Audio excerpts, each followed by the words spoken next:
नमस्कार दोस्तों, मैं सुभाष शर्मा चंडीगढ़ से लाल किताब के ज्ञान में आपका स्वागत करता हूं। दोस्तों, आज की हमारी चर्चा रहेगी शकुन अपशकुन के बारे में। यानी कि कई बार हमारे साथ ऐसा होता है कि हम कुछ अच्छा लाइफ में एक्सपीरियंस करते हैं, कई बार कुछ गलत घटनाएं हमारे साथ होने लगती हैं। इन सब के पीछे कई बार रहस्य इस चीज़ का निकल कर आता है कि या तो हमने किसी गलत व्यक्ति का साथ कर लिया या हमारे साथ कोई अनहोनी चीज़ हुई जिसकी वजह से हमारी लाइफ में अनहोनी घटनाओं का तांता लग गया। यानी कि सिलसिलेवार हमारे जीवन में परेशानियां आनी शुरू हो गई। अब ये अनहोनी चीज़, अपशकुनी जो चीज़ें होती हैं, या इंसान भी हो सकता है या कोई चीज़ भी हो सकती है या कोई जानवर हो सकता है, तो हमें यही समझना है कि हमें क्या चीज़ें हमें एक अंदाज़ा यानी कि एक अंदाज़ा देती हैं लाइफ में कि हमारे साथ कुछ बुरा घटने वाला है, हमारे साथ कुछ बुरा होने वाला है। तो हर एक ग्रह की संबंधित चीज़ें हैं, और जब कोई ग्रह आपकी कुंडली में मंदा होता है या कोई ऐसी स्पेसिफिक जगह में, किसी स्पेसिफिक खाने में, किसी निश्चित खाने में बैठा होता है, तब उस ग्रह से संबंधित कुछ चीज़ें, जो उससे संबंधित बुरी चीज़ें हैं, अगर वो आपके साथ संपर्क में आती हैं तो आपके साथ जीवन में अपशगुनी यानी कि खराब घटनाएं होनी शुरू हो जाती हैं। तो सबसे पहले अगर आज हम बात करेंगे राहु ग्रह के बारे में कि राहु से संबंधित क्या चीज़ें ऐसी हैं, जानदार बेजानदार चीज़ें, जब कभी उन चीज़ों के साथ हमारा कभी संपर्क होता है तब समझ लिए हमारे जीवन में पनौती आना शुरू हो जाती हैं। तो सबसे पहले हम बात करते हैं छींक के बारे में। यानी कि छींकना, कोई आपके साथ कोई गलत इंसान आ गया या फिर आप कोई किसी काम से जा रहे हैं, तब आपके पीछे से किसी ने छींक दिया, तब आपका काम बिगड़ जाता है। यानी कि ये अपशगुन एक सिंबल यानी कि एक सिम्टम बन जाता है कि आपके साथ समझ लीजिए कुछ बुरा होने वाला है। यानी कि कोई आप अच्छे काम के लिए जा रहे हैं और पीछे से किसी ने छींक दिया तो समझ लिए उस काम का बेड़ा गर्क हो गया। आप किसी काम के लिए जा रहे हैं और रास्ते में आपके साथ कोई अनहोनी घटना हो गई, यानी कि उस छींक ने आपके जीवन में क्या प्रभाव डाले। अब वो छींक की बात समझिए। अगर किसी की कुंडली में राहु खाना नंबर 12 का हो, तब ऐसे केस में पीछे से छींका हुआ किसी का भी, यानी कि आप निकल रहे हैं काम से और किसी ने पीछे से छींक दिया और वो सिंगल छींक है, तो समझ लीजिए आपका वो काम बिगड़ेगा, यानी कि आपके साथ कुछ बुरा होने वाला है। क्योंकि राहु खाना नंबर 12 के बारे में लाल किताब में ये इंडिकेशन दी गई है कि अगर आपके निकलते हुए और पीछे से किसी ने छींका तो समझ लीजिए उस दिन आपके साथ कुछ ना कुछ बुरा होने वाला है। अब जैसा कि हम जानते हैं, राहु अगर खाना नंबर 1 में हो, खाना नंबर 5 में हो, खाना नंबर 7 में हो, खाना नंबर 8 में हो या खाना नंबर 12 में हो, तब इस केस में राहु मंदा माना जाता है। अब राहु मंदा, अब मंदे राहु को हम अगर मंदा करेंगे तो कैसे करेंगे? कई बार हम कुछ गलतियां करते हैं लाइफ में जिस वजह से वो ग्रह हमारा मंदा हो जाता है, या फिर हम उस मंदे ग्रह से संबंधित चीज़ों का जमावड़ा अपने घर में करना शुरू कर देते हैं, उससे संबंधित चीज़ें अपने घर में इकट्ठी करना शुरू कर देते हैं।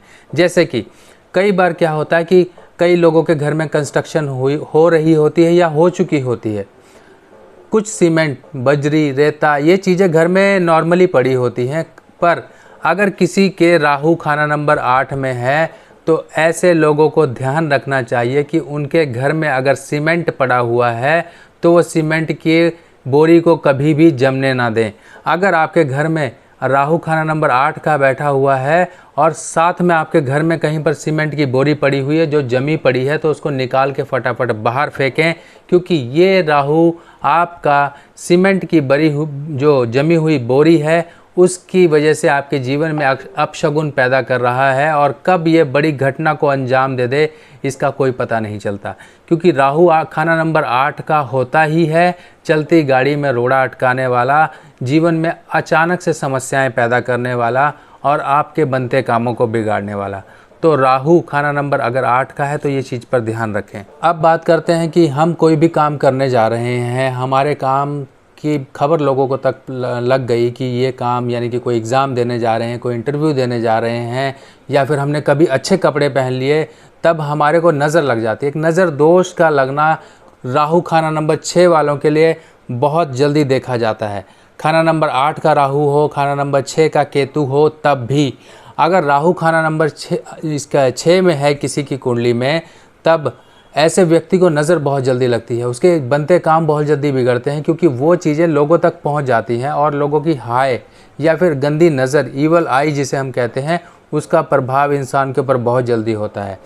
तो ये एक अपशकुन की निशानी होती है कि आपको नज़र लग गई, नज़र लग गई, आपको नज़र भी लग गई, आपका काम भी बिगड़ गया, तो ये एक अपशकुन की निशानी है।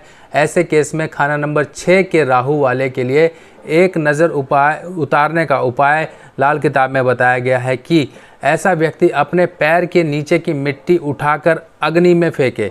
अब वो अग्नि आप घर में किसी छोटे बर्तन में जला सकते हैं, उसमें जलाकर उसमें अपनी मिट्टी को, अपने पैर के नीचे की मिट्टी को आप फेंकिए और अग्नि को जलने दीजिए जब तक जलती है। उसके बाद ठंडा हो जाए तो आप ये राख उठा के बाहर फेंक दीजिए या जल प्रवाह कर दीजिए या कूड़े कचरे में डाल दीजिए, क्योंकि आपकी जो एक नज़र लगी थी शरीर को, वो यहाँ पे यही उपाय एक सही कर सकता है।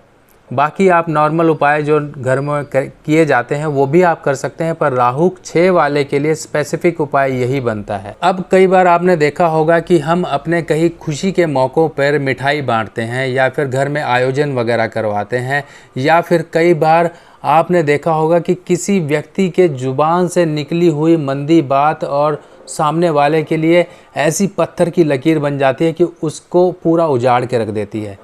ऐसे कंडीशंस कब बनती हैं? अगर मान लीजिए मंगल आपका खाना नंबर 6 में है या खाना नंबर 8 में है, तब ऐसे केस में कहा जाता है कि आपको मिठाइयाँ नहीं बांटनी हैं, आपको ज़्यादा बड़े उत्सव नहीं कराने हैं। खाना नंबर 8 का जिसका मंगल होगा, ऐसे व्यक्ति को घर में कभी भी तंदूर वगैरह नहीं लगाने हैं। आप घर में कहीं पर पार्टी वगैरह होती है तो घर में खुदाई करा के आप नीचे ज़मीन में भट्टियाँ वगैरह लगवा देते हैं, इस तरह से कभी नहीं करना है।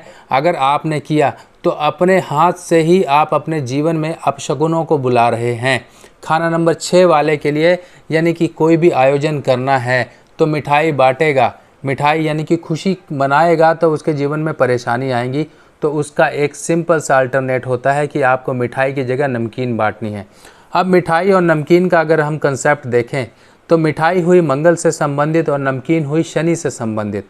अब कई बार आपने देखा होगा कि कई लोगों के खाना नंबर 5 में शनि होता है और ऐसे व्यक्ति संतान पैदा होने पर मिठाइयाँ बांटना शुरू कर देते हैं। अब या तो वो शनि यहाँ पर बैठा खाना नंबर 5 का शनि एक बच्चे खाने वाला सांप बन जाएगा, या फिर आपकी संतान पे बुरे असर डालना शुरू कर देगा। उसकी हेल्थ को प्रॉब्लम्स हो सकती हैं, आपको प्रॉब्लम हो सकती हैं, आपके जीवन में प्रॉब्लम्स ला सकता है, क्योंकि शनि खाना नंबर 5 का जैसे ही जहर हासिल करेगा वो आपके जीवन में जहर ही घोलेगा और आपकी खुशियों पर कालिख पोतना शुरू कर देगा। खाना नंबर 5 के शनि के लिए आप ये अपशगुन खुद से पैदा करते हैं मिठाई बांटकर। तो खाना नंबर 5 के शनि के लिए साफ हिदायत है कि कभी भी संतान के पैदा होने पर मिठाई ना बांटें। आपको बांटना ही है तो नमकीन से शुरुआत करें, नमकीन से शुरुआत करें, और हो सके तो ज़्यादा ढोल बजाने की ज़रूरत नहीं है। शनि खाना नंबर 5 में है और ढोल बजाने हैं या फिर आपको बहुत ही हाई फाई बर्थडे धूमधाम से मनाना है तो उसका भी अल्टरनेट है। अगर किसी के राहु खाना नंबर 5 में है और उसके संतान का बर्थडे आ गया तो बेटा बड़े धूमधाम से मनाओ, जितना हो सके उतने धूमधाम से मनाओ, जितना हो सके उतनी मिठाइयाँ बांटो। क्यों?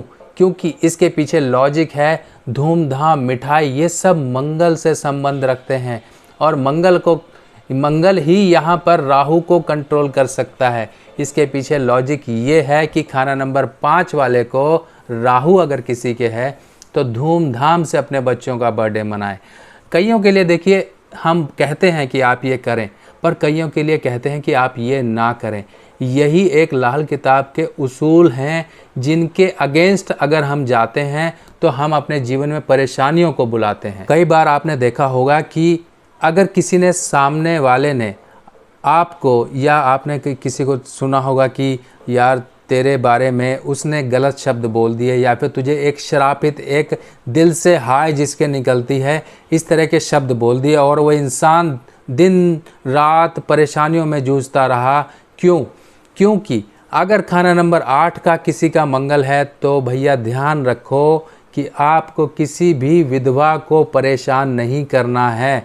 विधवा लेडी, चाहे वो आपकी माता हो, चाहे आपके परिवार की कोई सदस्य हो, चाहे अड़ोस पड़ोस में रहने वाली कोई विधवा लेडी हो, ऐसे व्यक्ति को विधवा का आशीर्वाद लेते रहना है। उनसे आशीर्वाद लेता रहेगा तो लाल किताब में लिखा है कि ऐसे व्यक्ति अगर विधवा से आशीर्वाद लेता रहे तो वो तर जाएगा, यानी कि उसके जीवन की बड़ी से बड़ी परेशानियां दूर होंगी।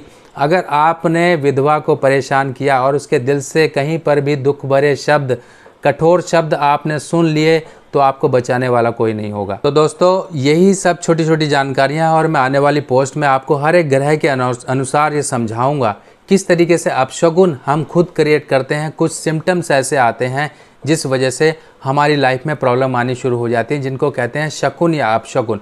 अब शकुन की ही बात कर लें तो शकुन क्या होते हैं?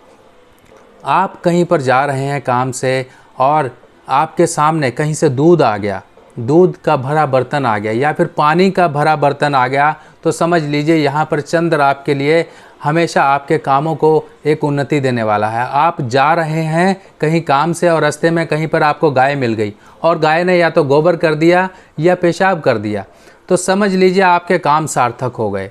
ये कुछ एक शगुन होते हैं। आप जा रहे हैं कहीं से कोई मधुर ध्वनि आपको सुनाई दे गई, आप जा रहे हैं कहीं से कोई शादीशुदा जोड़ा आपको जाता हुआ दिखाई दे गया, आप जा रहे हैं कहीं से आपको दो पक्षियों का जोड़ा दिखाई दे गया।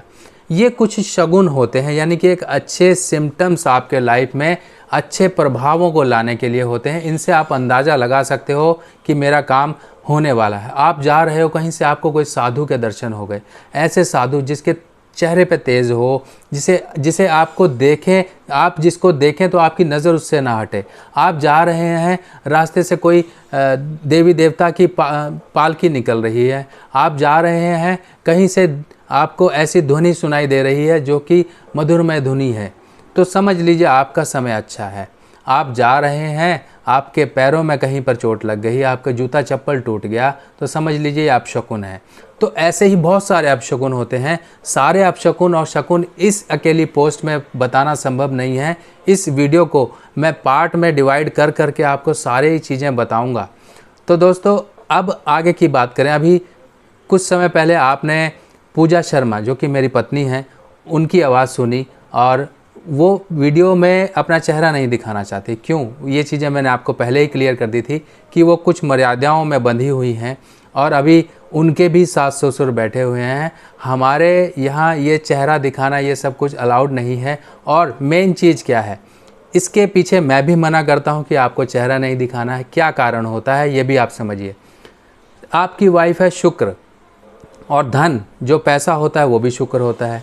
आप पैसा जहाँ रखते हो वो तिजोरी के अंदर जो पैसा पड़ा है वो भी शुक्र है। क्या आप अपनी तिजोरी को खोल कर लोगों को दिखाते हो? क्या आप अपने बटुआ खोल खोल के लोगों को दिखाते हो? कभी नहीं दिखाते हो। शुक्र को हमेशा छुपा के रखना चाहिए। अगर ये लोगों को दिखेगा तो लोगों की नज़र लगेगी, लोगों की नज़र लगेगी, आपका शुक्र खराब होगा। और मैं अपने शुक्र को अच्छा रखना चाहता हूँ। आप लोगों से बस यही रिक्वेस्ट है कि चेहरा देखने की बात मत कीजिए, बस आप ज्ञान को लेते रहिए। जो भी हमारे पास ज्ञान है वो मैं आपको और मेरी पत्नी पूजा शर्मा आपको वीडियोस के थ्रू ज्ञान देते रहेंगे। तो दोस्तों, आई होप आप लोगों को इस वीडियो पोस्ट में काफ़ी इन्फॉर्मेशन मिली होगी। बाकी आप लोगों के फीडबैक और सजेशन और कमेंट आते रहने चाहिए। और अब वीडियो अच्छी लगी हो तो लाइक ज़रूर करिएगा, शेयर ज़रूर करिएगा और नई वीडियो बनाने के लिए सजेशन ज़रूर दीजिएगा। बाकी नेक्स्ट वीडियो पोस्ट में फिर मिलेंगे। तब तक के लिए अपने सुभाष भाई को आज्ञा दीजिए। नमस्कार।